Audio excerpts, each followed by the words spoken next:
Thank you all for joining us on our session of ways to pay for college or career school. Now, if you're joining us for the first time and you're navigating this financial aid process and you haven't done so before, you have come to the right place. Today, we're going to talk about eligibility for federal student aid. We're going to cover information as pertains to the types of financial aid. Then I'm going to bring back in my colleague, Fred Stennis, to discuss what happens afterwards and what does the financial aid process look like. And as we've done in other sessions, we will also test your knowledge. And if you don't know the answer, that's quite all right. This is why we have this as a learning lesson for us all. And we'll also provide additional resources that we will believe that will be very helpful as you're navigating this process. So let's start out with eligibility for federal student aid. But first and foremost, most students are eligible to receive federal financial aid from the federal government. But keep this in mind as it relates to eligibility. While your income is technically taken into consideration, it's also not the only thing that's being considered by the institution, by us, or any other organization when offering federal student aid. A couple things to note when receiving it: you must be eligible to obtain a college, career, or a trade school education. Keep this in mind. That means by having a high school diploma or the equivalent, or by completing the high school education in a homeschool setting approved under your state law, or by meeting the criteria for the ability to benefit alternative. Also, at a college, you have to be enrolled at a college, career, or trade school as a regular student at least half-time. Lastly, or third, you need to be a U.S. citizen or eligible non-citizen, and that means also being from one of the freely associated states. And you have to provide consent and approval to have your federal tax information transferred from the IRS onto your FAFSA form.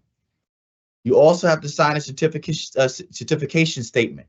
That's basically stating that you're not in default on a federal student loan and you do not owe a refund on a federal grant, that you're going to use the federal student aid only for educational purposes, and you are qualified to obtain a college, career school, or trade school education. And you must maintain satisfactory academic progress. This is a policy that is set by the college, university, and/or career school, where you have to obtain a certain number of credits or complete a certain percentage of your registered credits in order to continuously be in good standing to receive federal financial aid. So that's how it stands for your eligibility. If you're having questions hey, what does it mean to be qualified for any one of these 6 elements, please visit studentaid.gov/eligibility for more information. And you might have your information there as well, but you can also speak with a college access or career professional or your high school counselor or the financial aid office at the school you plan to enroll in. So we just covered eligibility, but now let's take some time to talk about the types of financial aid that are out there.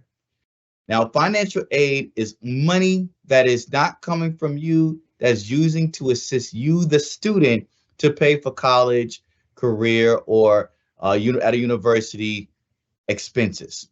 Now, when it comes to that, it includes grants, scholarships, federal work study, funds, and loans. Grants are free money. That's money you do not have to be paid back, but they are awarded based upon financial need. Each type of grant has a specific eligibility and application requirement. So you want to make sure that you read carefully. If you have any questions, reach out to your college access professional, your high school counselor, or someone from the financial aid office to ask them your question for more information. When it comes down to federal grants, we have 3 popular ones. The federal Pell Grant, which can be awarded and is offered at the time when you complete your FAFSA. We'll let you know if you have been awarded, if everything else has been processed. We have the Federal Supplemental Educational Opportunity Grant, where you should talk to your school to see whether funds are still available and what are additional steps that you will need to do. We also have the TEACH grant, which is the teacher education assistance for college and higher education. Make sure you speak with your school. Make sure that you have successfully provided all documentation or went through all the necessary steps to secure that particular grant if you're interested in that. Now, also, and additionally, outside of the federal grants, you may be awarded from a grant from your state or local government, your school, or private or nonprofit organization. But they also may come with additional requirements depending upon those organizations. So you want to make sure that you're reading everything and asking the appropriate questions. Now, there are scholarships, which are a type of financial aid. They can be offered by individuals, employers, private companies, nonprofits, professional and social organizations, as well as community and religious groups. They can be merit-based, skill-based. They can be specific to a particular group of people, or they can be based upon financial need.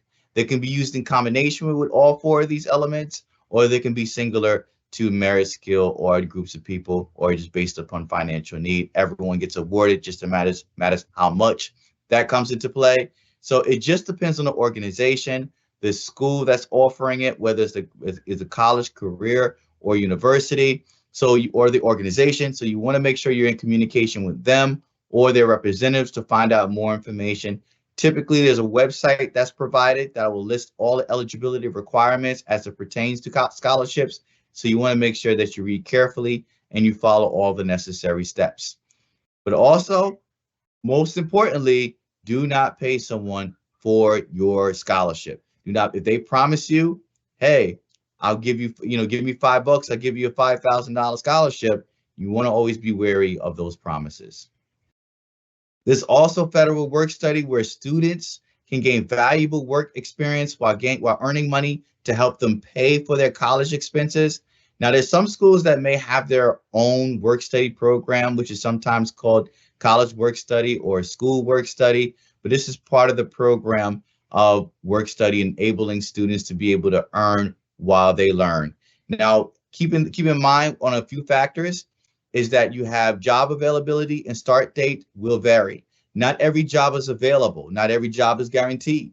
So you want to make sure that you're communicating with the appropriate department that's responsible for the federal work study program. Also, your level of financial need may come into play in terms of the eligibility for the amount that you may be eligible for. Because what work study is a pool of money that is set aside for a student, and they are paid outside of that pool of money. So, for example, if you have a student that's eligible for up to $1,000 of a federal work study program, and they were able to earn each week $100, then $100 will be deducted out of that $1,000. But you also want to make that sure that you're communicating with the financial aid office to make sure that all steps are being followed. And if there are adjustments that can be made to increase that pool of funding, that can be done. So again, with the communication with them. Now, when it comes down to the available funding, a certain number of jobs are set aside. So outside of that, if there's no jobs available, if the funding has been maximized, then the student may not be eligible for the federal work study program. However, there may be an additional type of program or a similar program that the college, career, or university may offer. So you want to make sure that you are communicating with them to find out what are options outside of that. There are also federal student loans that are part of the financial aid programs. Now, these types of programs may be based upon your financial need, and your financial need, you're going to hear that a lot throughout the entire time of navigating this process, is that it's the difference between the cost of attendance at a school and your student aid index. So you have your cost of attendance, which is, let's say, for example, it's $60,000 minus your SAI, which is known as the student aid estimator. Let's say that's 10,000. Then the student would demonstrate 50,000 in financial need. That's a basic calculation of that, okay? But that's how we determine how much of the aid that a student may be eligible for. Now, there are limits on the amount of the subsidized and unsubsidized loans that a student may be eligible for each academic year and the total amounts that they may borrow. We do encourage students and parents, and if you're joining us as a first-time college access professional, you can visit studentaid.gov to look at the loan limits for each loan type. A quick overview as it pertains to these elements is that there are loans that are specifically for undergraduate students who are demonstrating financial need. And remember, we went through the calculation to make the determination as to what constitutes as financial need. Now, the student will make the determination of how much the student is eligible to borrow, and the amount that they're eligible for cannot exceed that financial need. Now, remember, you heard me talk about that 50,000 sort of difference between the cost of attendance and the student aid index. Well, I'm going to introduce a new calculation for you right now. So we're going to take 10,000 in terms of the cost of attendance at a school. That's the average of the tuition and fees, room and board, books and supplies, miscellaneous costs. And then we're going to say it's 5,000 that a student is eligible for in terms of their grants because they have also a $5,000 SAI. So 5,000 SAI, excuse me. So you have 10,000 minus 5,000 equals 5,000 in demonstrated need. Nothing in those loans can exceed that 5,000 because their 5,000 is of demonstrated need. That's on a basic calculation. Everyone will be treated differently and everyone may fit in a different bucket. But keep that in mind. Now, there are two types of loans. There's a subsidized and there's the unsubsidized. The subsidized is where the United States Department of Education pays the loan interest on those loans once it's been dispersed and you maintain enrollment status. Now, when it comes to the unsubsidized loans, then we do not pay the interest on. That starts to accrue once the loan has been dispersed into the account and you have continuously met the eligible enrollment status. So when you hear those two types of loans, the subsidized and the unsubsidized, those are the most popular ones for undergraduate students for our federal student loans. Now, a couple of things is also relates that for these, because these are loans, you are responsible for repaying back those loans. Now, that comes down to whoever's the name on the account, whoever's your borrower is the person that's responsible for repaying those particular loans. Our webpage, which is on the lower left-hand side of your screen or lower right-hand side if you have a flip screen, we do provide more information on the loan limits, the eligibility, the interest rates, as well as the fees and the repayment.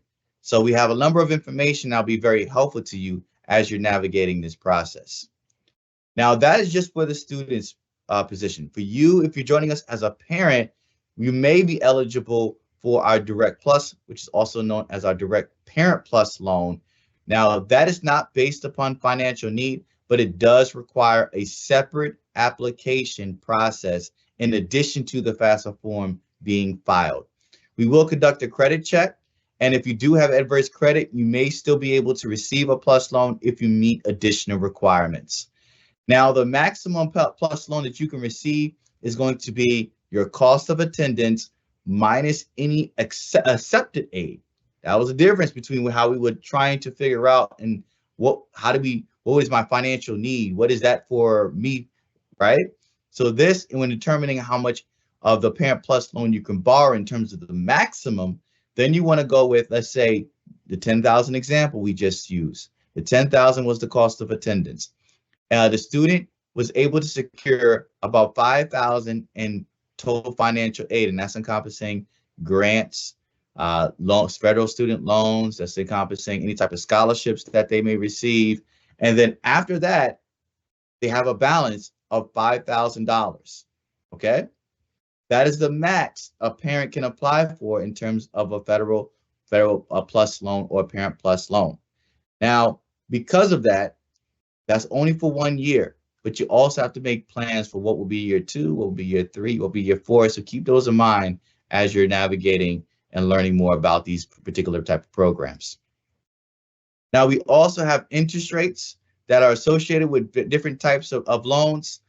Keep in mind, too, also on the previous slide, that there are Grad Plus loans for our graduate students. So if you haven't taken out any financial aid and you haven't engaged with us until you're now a graduate student, then you can also apply for the Graduate Plus loan. For more information as it pertains to that, please visit our information on studentaid.gov. Now, each of our federal student loan programs may have a different fixed interest rate. What you see on your screen are for the 3 ones that we just talked about. We talked about the subsidized, where we pay the interest while you're in school. You have the unsubsidized, where it accrues once it's been dispersed into the account. Those have an interest rate of a 6.53%. There's also the unsubsidized loans for the graduate and professional students. If you're coming on and you're engaging with us for the first time and you're trying to learn about this, about what's available, what does the United States Department of Education have to offer to you? Well, the direct unsubsidized loan may be an avenue for you that does have an interest rate of 8.8%. And lastly, our direct plus loans, which is also your parent plus loans and your graduate plus loans at an interest rate of 9.8%. Now, they may fluctuate from year to year. So you want to make sure that you're checking out your account dashboard at studentaid.gov to track the disbursement into your account and to see and to track how much you're borrowing per year. Just to reiterate, there are additional financial aid assistance available via tax benefits or educational awards, grants, and other opportunities. We do ask that you visit studentaid.gov/types for more information. Other agencies may offer financial aid programs, and this will be a great opportunity for you to take this information and use it in combination with all the other financial aid opportunities or offers that the student is receiving or you, the student, are receiving. With that said, I'm going to turn it over to Fred Stennis, who's going to cover information regarding the financial aid process. Fred? Thanks, Isaiah. Really appreciate that. And now let's go through the financial aid process. There are many steps or elements to the financial aid process, but today we want to start with the federal student loan process. And again, as I mentioned, there's several steps you need to be aware of. First, you, the student, must fill out and submit and complete your FAFSA form. It's critical. Must be done if you want to be considered for federal aid.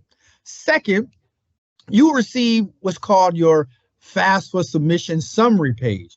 That's a summation of or summary of all your aid that you may be eligible for. And then thirdly, your schools will send you what's called an aid offer. And you can list up to 20 schools on your FAFSA form, that you may be interested in. And you can expect those aid offers in the mail. And then fourthly, if you decide to pick one of the schools that you chose out of the 20, you could accept or decline some of the elements that may appear on your aid offer. But if you choose to move forward and accept a loan, just know that you will have to complete what's called an MPN or master promissory note if you decide to accept those loans. And then sixth, you must complete what's called an entrance counseling session if you're a first-time borrower. And we've listed on the screen here a resource here by visiting studentaid.gov/loans for more information. But just know step number 7, Ed will then provide the loan funds to your school specifically that you decide or you chose to attend. And then number 8, your school will apply those funds to your school bill or your account and provide you with any remaining balance. And in some cases, your loan funds and other aid programs may actually cover your tuition and fees 100%, sometimes 50%, or maybe 20%. But just be aware that information will be forwarded to your specific student account. And then 8, Ed will assign any loan servicer to you specifically who will work with you throughout the life of that loan. And as you approach graduation, you have a 6-month graduation grace period. After you complete your coursework, you'll be required to complete what's called an exit counseling session before you leave school. And then lastly, number 11, you'll begin repaying your loan after you leave school and that grace period has ended. So thank you very much. And I hope those steps were very helpful for you and that those elements are clear to you about the student loan process and the federal financial aid process. Now let's check your knowledge and review some topics that we just discovered and see how well you remember the elements we discussed today. Question number 1, is this true or false? As long as I complete my FAFSA form, I will be eligible for federal student aid. Which is it, true or false? What do you think? Let's take a few seconds. Let's ponder that. As long as I complete my FAFSA form, I will be eligible for federal student aid. Let's see what the answer is. The statement is false. Students must also meet additional eligibility criteria, such as Have I attained a high school diploma or GED? Am I being enrolled or accepted in enrollment a program, a particular college? Am I maintaining satisfactory academic progress? So these are some requirements that are definitely a part of the process that you must meet in order to receive federal student aid. Let's go to question number 2.